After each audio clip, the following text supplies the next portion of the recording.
This is the Party Political Playlist. Hello. Hi, how you doing? Welcome along. I'm very well, thank you. Looking forward to it. Okay, so over the next hour, we've asked you to put together a list of... well, I think we've got 15 songs there. I don't think we'll get a chance to play all 15, but hopefully we can get through quite a few of them. So I suppose we just start off, give you a chance to introduce yourself. Okay, well, you've already said I'm Sharon Carr-Brown. I'm the Labour Party candidate for Bournemouth West. I'm standing for the first time in a general election. I've never done it before. I'm 39 years old. I've got 3 children, 3 boys, who are 11, 9 and 8. I'm a local person. I went to school here. I don't know if any of you are local. I went to BSG and I used to work for Radio 4. Oh, brilliant. Oh, wow. That's put me under pressure now. Yeah. Which is why I call headphones cans and not headphones. Yeah. Oh, gosh. Oh, you just watch me fumbling around with my desk trying to work it now. It's okay, I wasn't a studio producer, otherwise I really would have been. Oh, okay. All right. Cool. Well, so kind of what got you into politics? What made you decide to come in to do this election?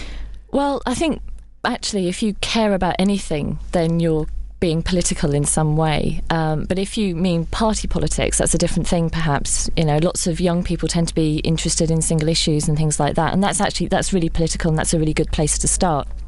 I think what got me interested, I suppose I was Labour without knowing it. You know, I grew up just being Labour. The things I cared about, the things that mattered to me in life, drew me to the Labour Party. I didn't join until I was in my mid-late 20s.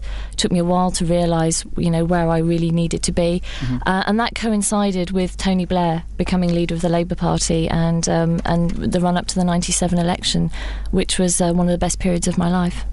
Ah, okay. And what was like the issues there that kind of interested you? You know, what caught your attention? Well, for me, it was more a rejection of what I went through or what I saw the country going through in the 1980s under Margaret Thatcher.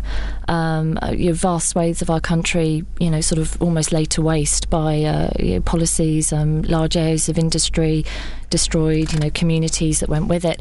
And I really thought there's got to be a different way of modernising our country. And then Tony Blair came through with something, you know, along the lines of the third way. And I thought, well, you know, I buy into that. I get that. Interesting. Okay. Wow. Brilliant. I suppose we should play a song. Yes, let's. Okay, so I'm looking at the list here, and one you've suggested is MGMT, Time to Pretend. Which is a piece of modern genius. Okay, so we'll play this track, and when we come back we'll have a little bit of chat about why you might have chosen it. Okay. Live from the Nerve Radio studios, you're listening to Harry Monday and Liam Southall. Good afternoon, you are listening to Liam and Harry on Nerve Radio. Welcome back. That was MGMT, Time to Pretend, album version, but we're going to be blanking that one out, so don't worry about that. But so welcome back. Okay, Sharon, how come MGMT, how come Time to Pretend? And is there any sort of political message behind it? No, that one's not political. That's about life, and it's. I love hearing the Americans do irony. Okay, yeah.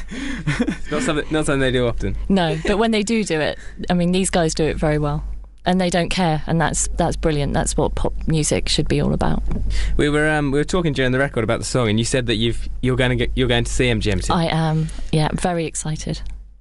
And our producer James was a bit gutted. Yes, he's missed out on tickets. He wasn't fast enough. Luckily, I have good friends who, even when I'm busy doing a campaign, you know, send me a text message saying, "Do you want tickets to MGMT?" Like, you know, you need to ask, and you know, then texting me back 10 minutes later saying, "I have 3." That's brilliant. That'd be quite cool if you came to represent Bournemouth West and you're at an MGMT gig and people recognise you. That'd be quite cool. I think. Well, it'd be quite a cool place. About 3 weeks ago, or a month ago, something like that, I did a hustings in Winton, and I dived out of it because I was late for the editor's gig at the O2 Academy, and I missed half of their set, and I was really gutted.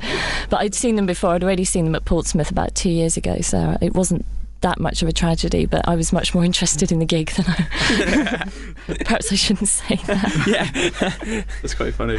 Okay, well, so we've had a couple of questions in. One of the first questions was that you're obviously, kind of you're a local person, you've grown up here. so you kind of know the area well, I guess. But is there anything you would change about Bournemouth? Is there anything that you think that if you had the power to, would you what would you do? Yeah. Your main one thing, I guess.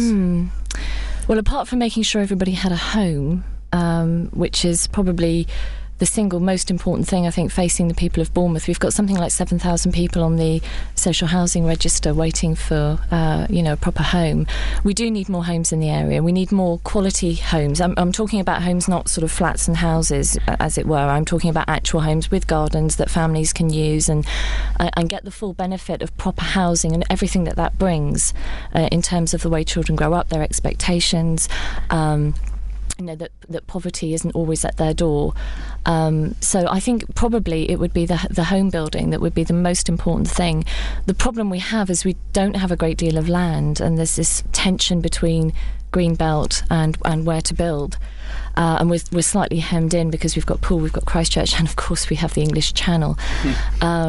So we do have some problems there, but the council, because the government has now allowed councils to start building council houses again, which is something that went by the wayside under Margaret Thatcher, with the right to buy and everything.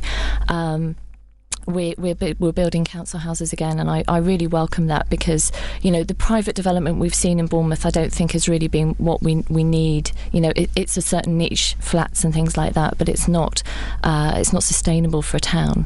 Do you think maybe because of the sort of quite huge student population, is that one of the is that almost a problem in the fact that kind of they are building flats and stuff, because there's a big sort of well, you need people who don't need. Yeah, you need different type of housing though, don't you? I mean, students, yes, you can build, say, blocks and like dormitories. I mean, I lived in a dormitory type place in my first year at uni.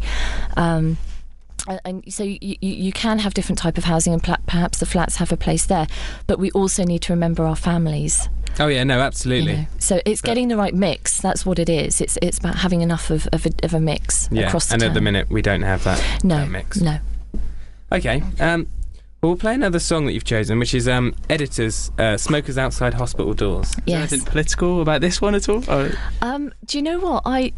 With the Editors, it's it's more.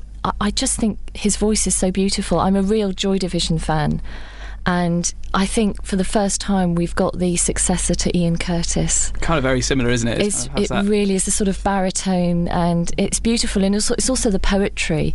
It's uplifting at the same time as being quite dark. Yeah, sure. Okay, well, this is the Editors and Smokers Outside Hospital Doors.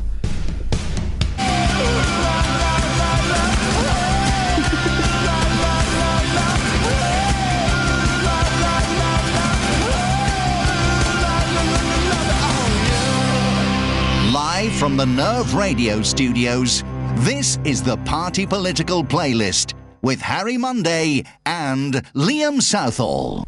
Okay then, so we're joined by Sharon Carr-Brown, and that was your choice then, Common People. Mm-hmm.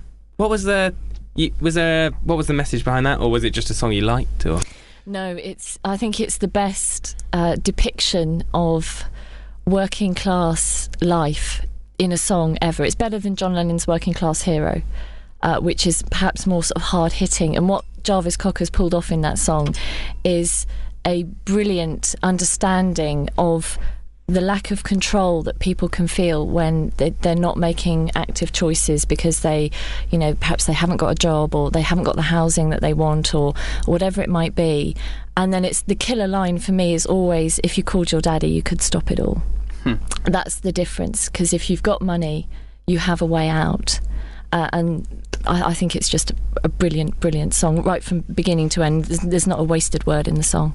Interesting. It's one of these things, is music's role in politics. Do you think it should be music inspires politics, or politics inspires me? I mean, where do you think music's position is in politics? And do you think it's changing? Do you think where Bob Dylan's role was in politics is different now to... Yeah, well, he was more of a Coldplay. folk hero, wasn't he? Yeah, don't get me on Coldplay. And Bob Dylan was more of a folk hero, so it's, he was being, how can I put it, political? Yeah, he was being political, but it wasn't quite so, it was more social in a way. I think really it's up to the individual musician. You know, if you've got somebody like Paul Weller who's writing Eton Rifles, and then, you know, you have the wonderful irony of the fact that David Cameron likes this song. It's like, not sure you've listened to the lyrics terribly